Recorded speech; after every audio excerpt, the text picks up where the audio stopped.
Hi everybody. As one of the administrators, I wanted to get on and give my introduction today since we're putting the channel out public. I was diagnosed at 20 with endometriosis while I was serving in the Navy. I was actually on the East Coast, and one of the big things about being in the military, which I think is a big thing to note, is that military doctors do not have to follow FDA guidelines when it comes to medications and anything. They also do not have malpractice laws or wrongful death suits. What this caused was I knew nothing about Lupron. I knew nothing about danazol, any of the drugs, birth control, nothing. And at that time, it was get you well enough to go back to work and go back to work. So Um, I went through surgery and I got diagnosed after a few trips to the ER and months of lying on the floor and not knowing what the heck was going on, like most of us. Anyway, then I was put on Lupron and I was given the big 10 milligram doses, and then a month later given the 1 month doses, and so I was given multiple doses on top of each other, and I was also on it for about 18 months in a row. So much longer than you're supposed to be on it, and a lot more of it than you're supposed to get in your body at one time. From that, my back is extremely damaged, my hip, my nerves, and I'm dealing with a lot of chronic pain from that right now. But I don't have insurance, so I do the all-natural way. And we eat all organic, no hormones, no antibiotics, stuff like that. Which, we have our cheat days, but we try our best.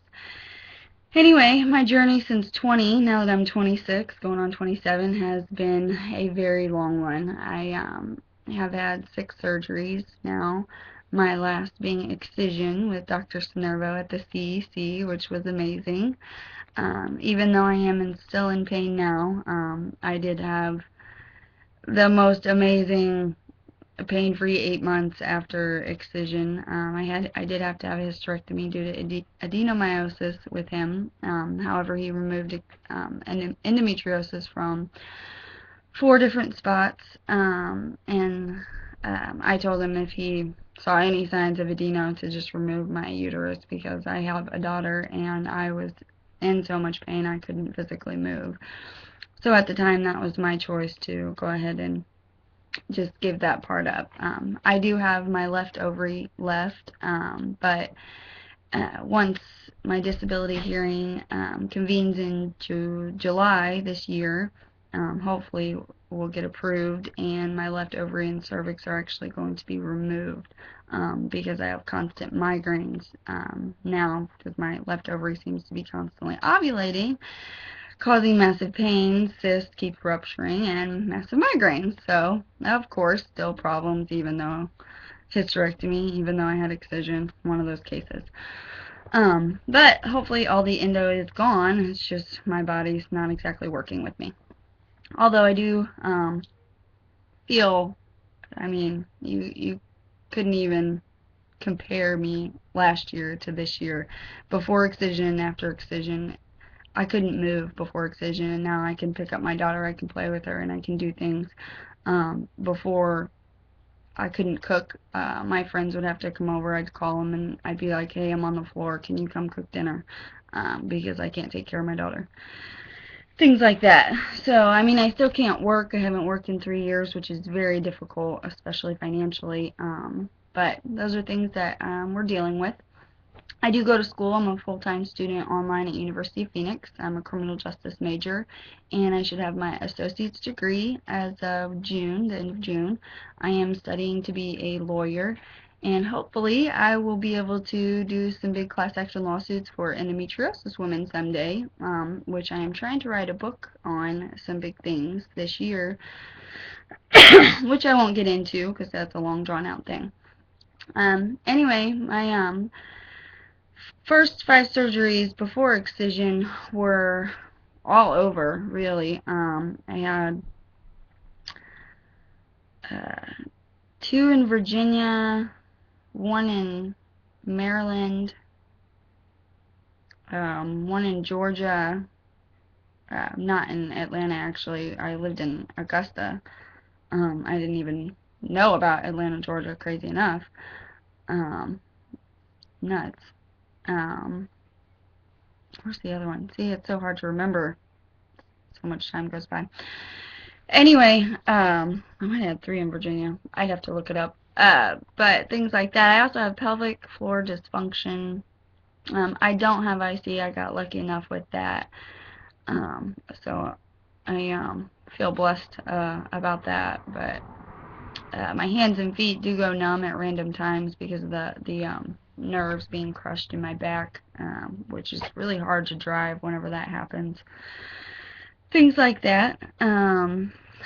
But I mean, for the most part, my quality of life, I would say, is extremely difficult. We don't get to do much fun things. We stay at home a lot. But we get through. I push through and I do a lot of crafts with my daughter and I try to teach her a lot of things. I do a lot in the world of endometriosis and a lot in the online world. I definitely study a lot and try to do a lot in the world of my education, and value my family a lot. In the past year and a year and a half since I've actually been back in Missouri and home, been up close and they've seen what's been going on, especially since I lost about 65, 70 pounds. People have started to notice how being sick actually affects you. And I say that because with endometriosis, when you don't physically have a broken arm, a broken leg, something that people can see, they don't usually believe how much pain you're in. But when you drop so much weight and you look like you're just about to die, people start to realize something's going on. And last year, before my surgery with Dr. Sonova, I got down to 105 pounds, and even now I'm only at 115. Which I fluctuate back and forth. I have a thyroid problem, which I don't have insurance, so I can't go to the doctor for. But they notice a lot more when there's something physically showing wrong with you than they do if there's not. So I try to use that as my advantage and talk to people about that. So that's one thing that you can do is if people ask you if something is going on, definitely start to talk about endometriosis and use that as your platform. And I do quite a bit nowadays, and I've opened up.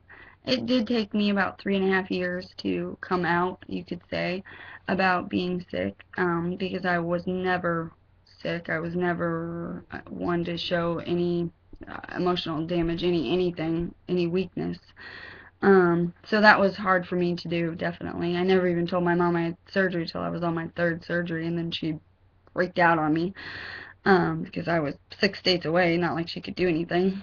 But I think now that I'm out and about it, it's definitely a lot easier to do. So I hope this channel does great things, and I hope everyone can journey down the path with us, and we can do some great awareness and show everyone that we really do need help with endometriosis research, anything to show people that this disease does need more light given to it, more financial, more everything, research. We need a cure, but in the meantime, we need better treatments and things that actually do work. So thank you, and we hope that you'll join us.